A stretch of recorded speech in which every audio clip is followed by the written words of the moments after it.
한마디 말이 얼마나 큰 무게를 가지는지 생각해 본 적 있으신가요?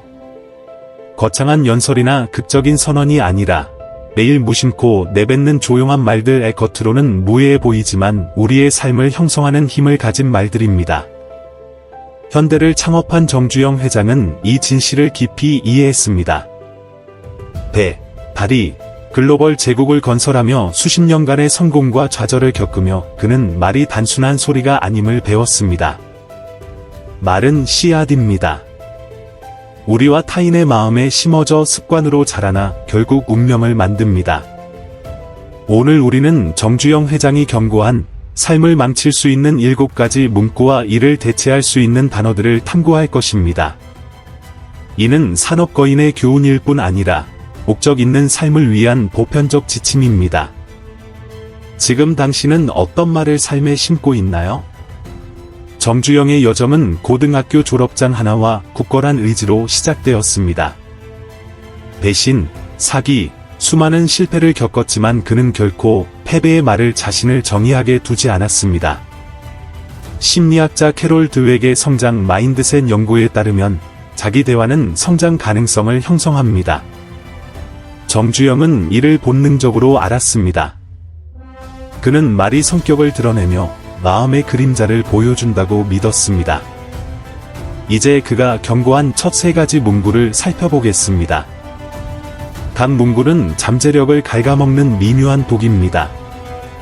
운이 없어요. 이런 장면을 상상해보세요. 한 젊은 직원이 정주영 앞에서 고개를 숙이고 말합니다. 사장님, 저는 운이 없어요. 타이밍이 늘 맞지 않아요. 그 순간 정주영은 단순한 불평이 아니라 마인드셋을 보았습니다. 책임을 회피하는 태도였죠. 운이 없어요. 라는 말은 좌절의 한숨이 아닙니다. 삶이 당신에게 일어나는 것이지 당신을 통해 이루어지는 것이 아니라는 선언입니다. 정주영은 이를 손을 묶고 눈을 가리는 습관으로 보았습니다.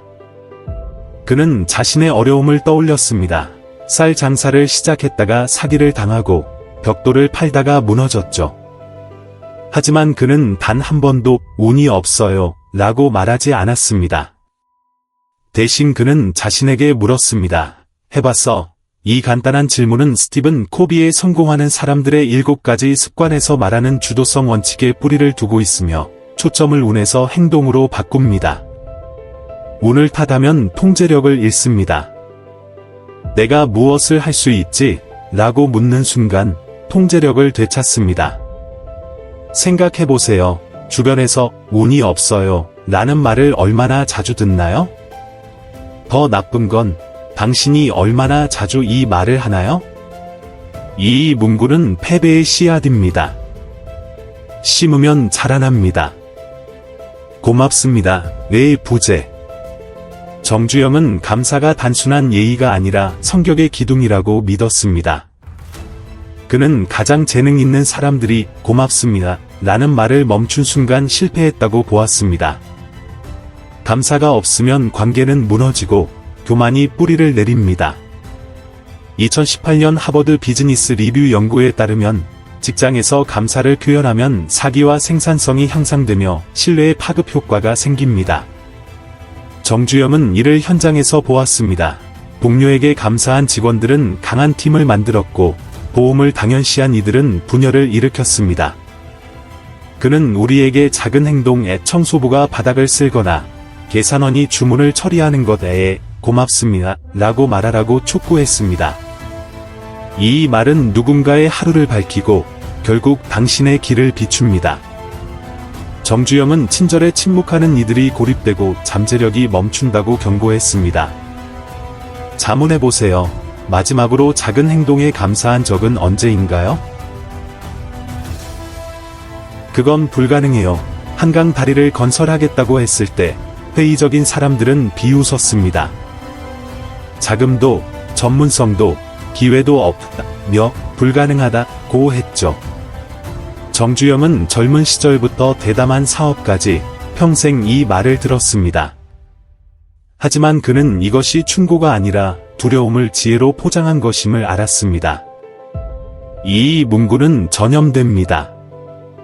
처음엔 무시해도 계속 곁에 두면 어느 순간 그 목소리가 내 안에서 울립니다. 무서운 건 그 목소리가 점점 내 목소리가 된다는 사실입니다. 사이칼러지 토데이의 심리학 연구에 따르면 부정적 자기 대화는 의사결정을 마비시키며 고정 마인드셋을 강화합니다. 정주영은 해보자 라고 말하는 사람들과 함께하며 이를 극복했습니다.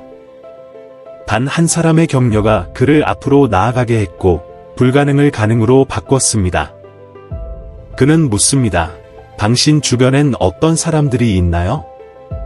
안 된다는 사람들입니까? 해보자는 사람들입니까? 이 선택이 당신의 미래를 결정합니다. 불가능의 씨앗은 야망을 죽이고 해보자의 씨앗은 문을 엽니다. 이 첫세 문구에 운이 없어요. 고맙습니다. 의 부재. 그건 불가능해요. 는 우리가 스스로 만든 함정입니다. 정주영의 삶은 이를 거부하고 힘을 주고 고양시키는 말을 선택하라고 가르칩니다. 앞으로 나아가며 운명을 방해할 수 있는 나머지 4가지 문구와 이를 대체할 단어들을 탐구하겠습니다. 정주영 회장의 지혜를 이어가며 삶과 운명을 망칠 수 있는 마지막 4가지 문구를 탐구해봅시다. 무심코 내뱉는 이 말들은 단순한 표현이 아닙니다. 잠재력을 묻고 신뢰를 무너뜨리며 성장을 제한하는 사슬입니다. 그 위험을 이해하고 더 나은 말을 선택함으로써 우리는 회복력, 책임감, 희망의 씨앗을 심을 수 있습니다. 정주영의 끊임없는 도전으로 단련된 삶은 우리가 선택하는 언어가 우리와 주변 사람들의 길을 형성함을 보여줍니다. 이 마지막 문구들과 목적 있는 삶을 만드는 말을 알아보겠습니다. 내 잘못이 아니에요. 정주영은 수많은 직원을 관찰하며 성장하는 자와 정체된 자를 가르는 문구를 발견했습니다. 내 잘못이 아니에요.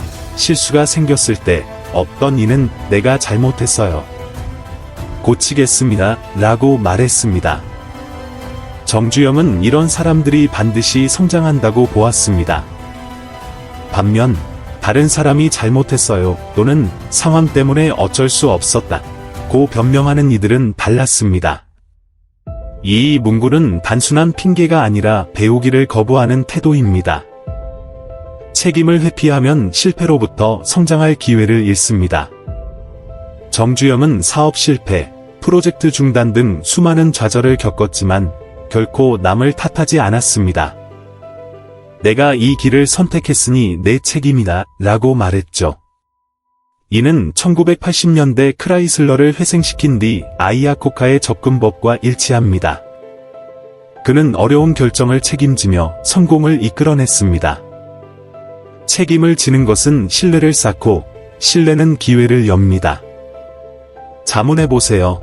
마지막으로 실수를 인정했던 때는 언제인가요? 내 잘못이다 는 성장의 씨앗이고 내 잘못이 아니야 는 정체의 씨앗입니다. 당신은 어떤 씨앗을 심고 있나요?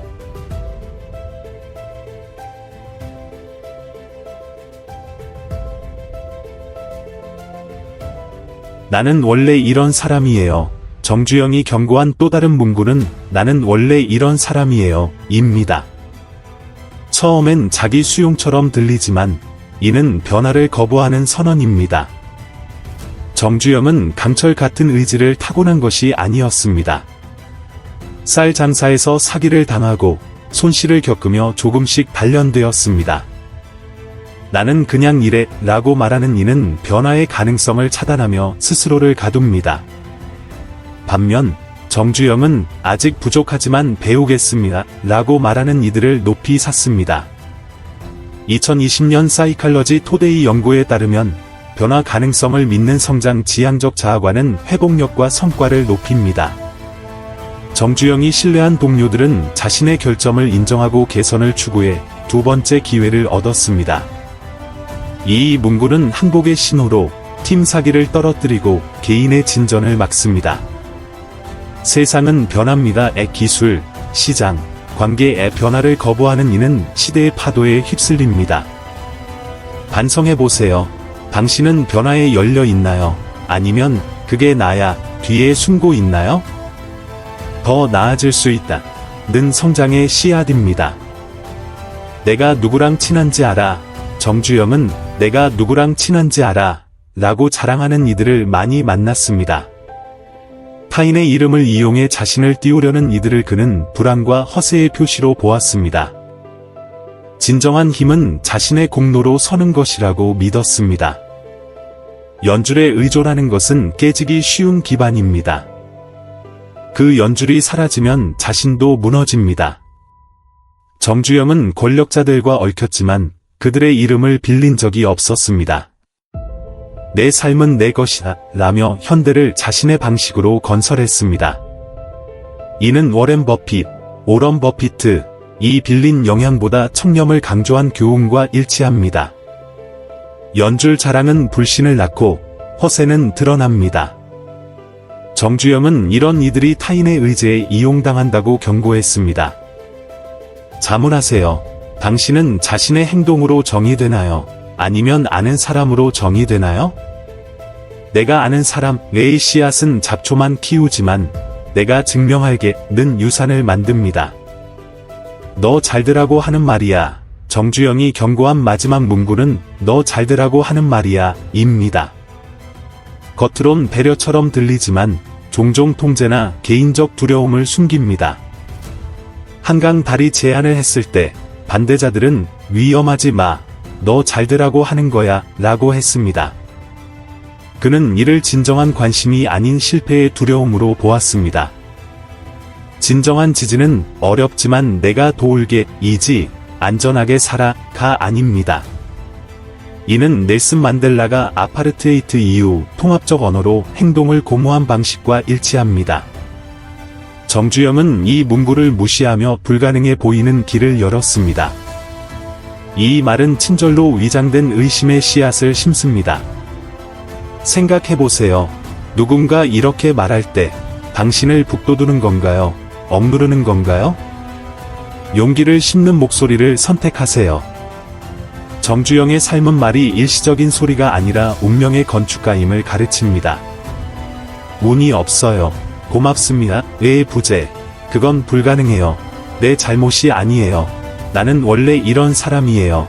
내가 누구랑 친한지 알아. 너 잘되라고 하는 말이야. 는 성장, 신뢰, 연결을 막는 함정입니다.